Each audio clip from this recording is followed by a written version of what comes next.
Indie games is competing against AAA studios. Such video title is absurd, millions against hundreds, and I don't know, the numbers is all messed up in my head. It's crazy. I think it's best for us to watch this video and have our own opinion. Let's go. How indie games destroy AAA industry. How did Halo go from this to this? You mean like cash shop?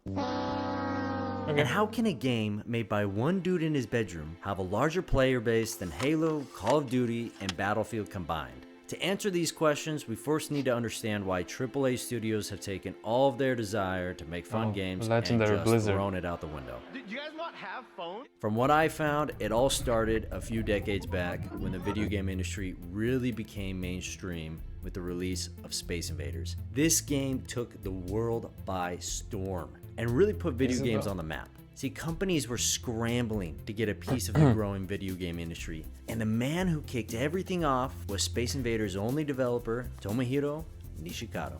See, the thing is, back in the 70s and I don't know. It's for me, it's crazy that back in the day there was only one single developer developing the whole game, and despite the fact the complexities and everything, it's crazy. Back in the day there was no custom engines to build the game. It was hard coded, and it's insane, right?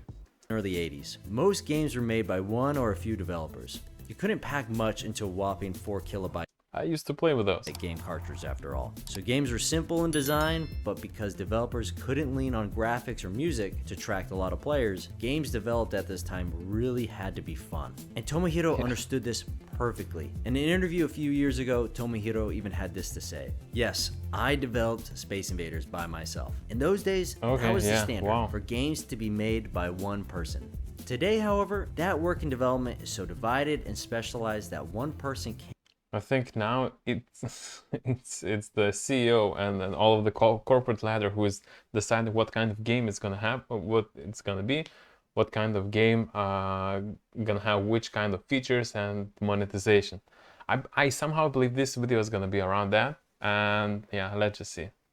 Can't really see the whole picture, and in that sense, I think developers need to go back to the beginning. Although Tomohiro doesn't fully explain what he means by beginning, what I interpret his words to mean is to get back to where each team member understands the vision of the game they are working to create. The video game industry wouldn't be the same without Tomohiro, and I believe he's a huge reason why gaming is what it is today. Space Invaders captivated millions around the world, causing people to fall in love with video games and ushering in the golden age of the AAA game. Over the next few years, technology for making games improved drastically, and games became more sophisticated, requiring more people for development. Couldn't just make a game on your own anymore. The industry was maturing, and teams needed all sorts of talent and specialization to make games work.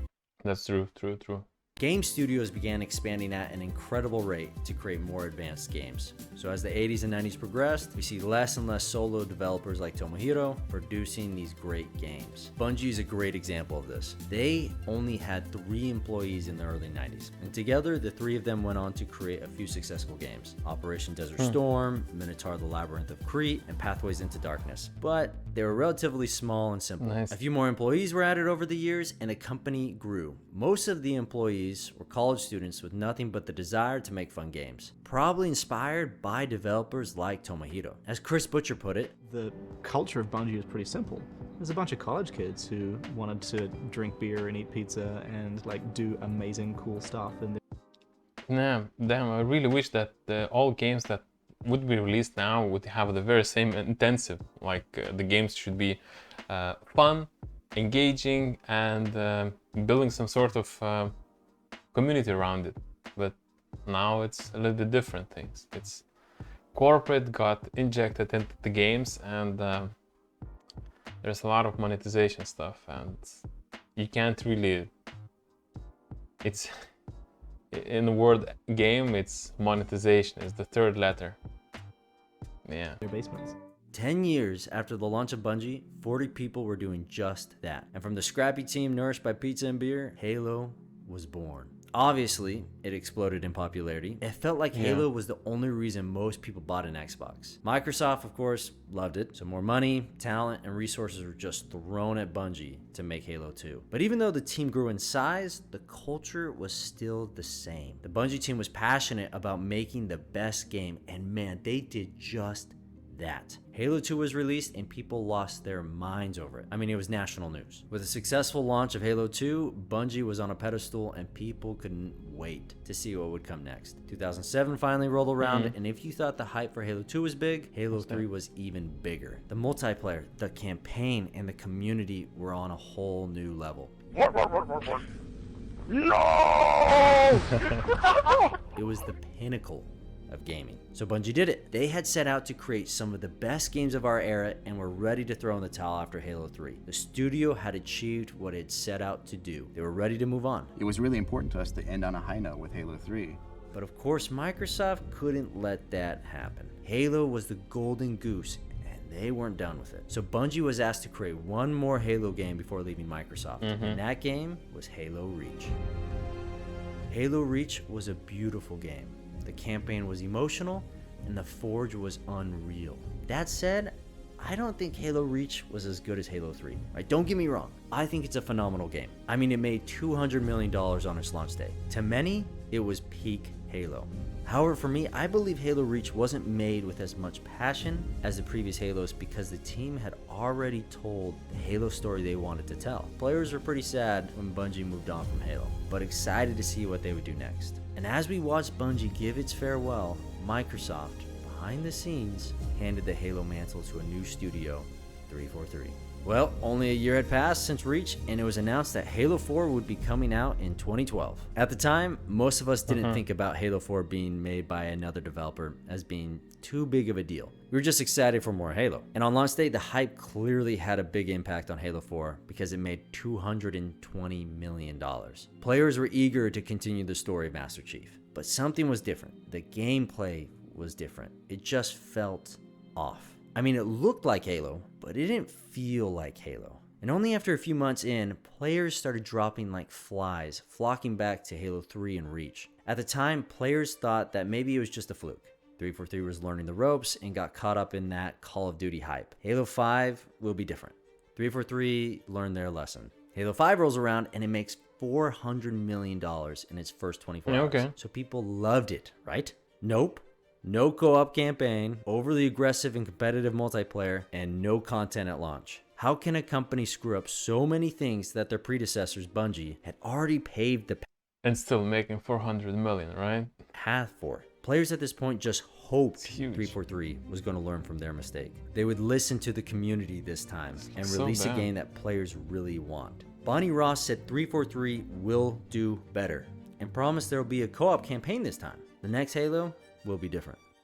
And I would say for any FPS going out forward, we will always have split screen in going forward. Well, that wasn't included in launch, and they said it was coming, and now inexplicably it Wow. has been canceled. Split screen co-op has been canceled in Halo Infinite. We have had to make the difficult decision not to ship campaign split screen co-op and take the resources Wow, such a big promise and it became such a huge lie. Ooh. that we would use on that and go after this list Feels and all bad these for other things Halo we're going to fans. talk about in just a God. sec. How can a Damn. company with 6 years of development, $500 million, make a game with such little content, so many bugs, a garbage progression system, and just be okay to release it? How can 343 screw up this much? It just doesn't make sense. We've heard many answers from the community. 343 didn't earn it. 343 doesn't like Halo. 343 is trying to turn a party game into a competitive game. All Yeah. valid answers. But you would think that if 343 really cared, they would figure out how to make a good Halo game. However, the main reason why 343 just can't make a good Halo game is because something about the company is fundamentally broken. Let's compare 343 to Bungie. So Bungie's entire company culture revolved around Right, I'm not sure when the twist is gonna come, but I'm pretty sure it's gonna happen right about now.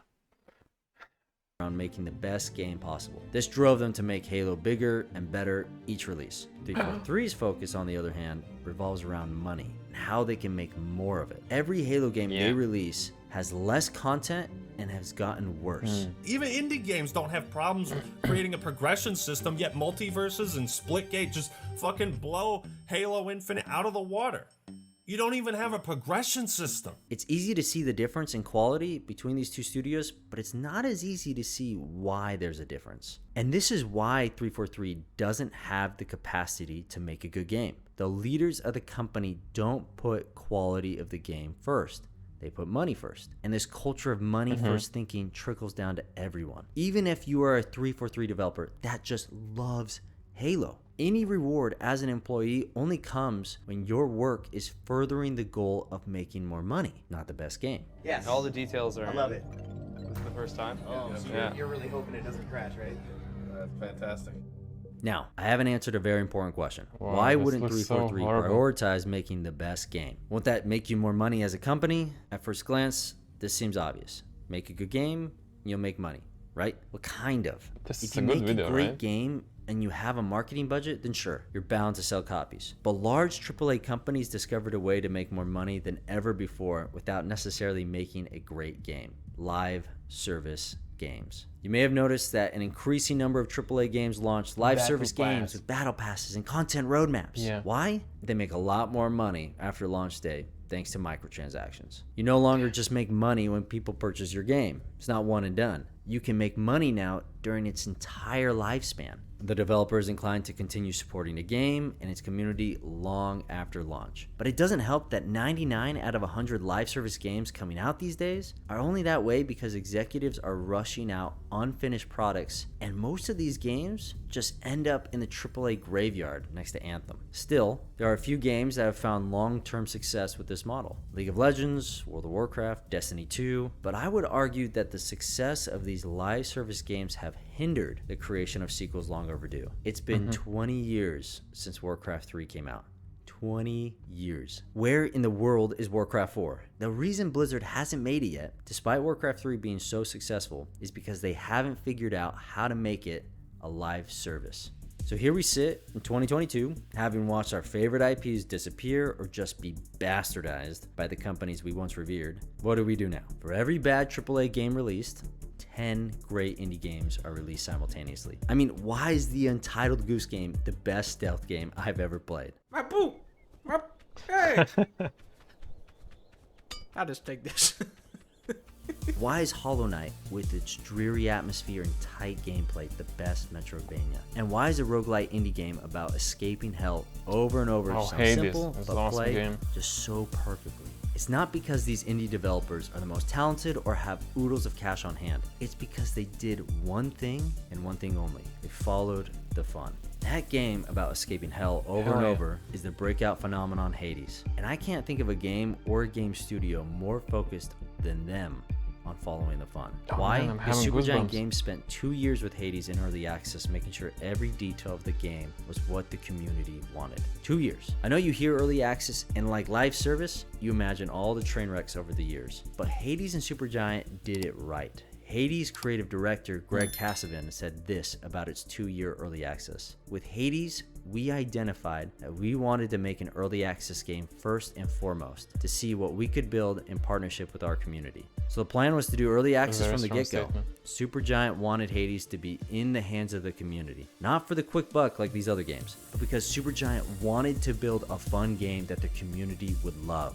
This culture, this mentality of following the fun is what sets apart Supergiant Games and a variety of other indie studios from AAA. Us gamers really only want one thing: to play a fun game, alone or with our buddies. And Yeah. indie studios really understand this concept because they're gamers too. Indie studios these days are reminiscent of Tomohiro or the original Bungie team. Solo or small team developers who are focused on building something they or the community actually want to play. We seem to have come full circle. Yes, new tools have made it easier than ever to make games, and yes, Steam has made publishing games incredibly simple. But that's not the main reason we are entering the golden age of indie games. If it was, the 100th Minecraft copycat would be rolling in money right now. The reason why indie studios are dominating the video game industry is because indie studios have what AAA studios don't have: the right culture and a desire to follow the fun. No matter what, that's who Bungie is. We're always going to make what we want to make, and we're going to make it a game that we want to play. I think covering this video, I can tell you straight away that yeah, indie devs have a lot of advantage, and even like technologically, old companies have old tech, old engines built up and ready, and new devs don't really need that. They can just pick up the latest Unreal Engine or other platform and just develop the games. And if you're developing your reputation from the very get-go, you're not focused on making the game to make you massive loads of cash, right? You're focused on building a community, attracting players to your side so that you would become a popular company. And as access to the gaming industry becomes so easily accessible, it becomes more and more competitive towards the very incentive of indie games. And I can totally agree with this video, is that everyone is trying to compete which of the games are most fun, and they're just completely ignoring the elephant in the room, the AAA games, where it's easy to get access to, it's compatible with everyone, with everything. However, the games themselves just start losing the fun and interest because you reach a certain threshold and you start seeing monetization, slow progress, or bugs. And even though you enjoy the game and enjoy the story, the game becomes shitty. So you want to play fun games for your entertainment and your amusement. So indie games are capturing this by balls and giving you the best result. So yeah, this is the way I see it, the way I can understand and the way I perceive this message from this video. As I played a lot of AAA games, and I thought that, okay, my gaming career, like not a career, but my focus, my fun with the gaming is going towards an end. But I discovered other games, the games that are not pushy, the games that can give you a lot of fun playing them, and you don't need to have a monetization in place or pay too much or pay at all. And it's all just becomes very clear. And this video is very clearly and beautifully states such things. So I don't know. This is very interesting video. I haven't commented too much on regards to the video itself, as I was trying to gain information from it as well, but I think I'm gonna dive into those topics regards to the indie games, and I'm gonna be covering a little bit more of the content for you. I became interested in this as well. So if you want to see more of this content, let me know down in the comments. Leave a like, share, and subscribe if you can, and see you soon. Bye.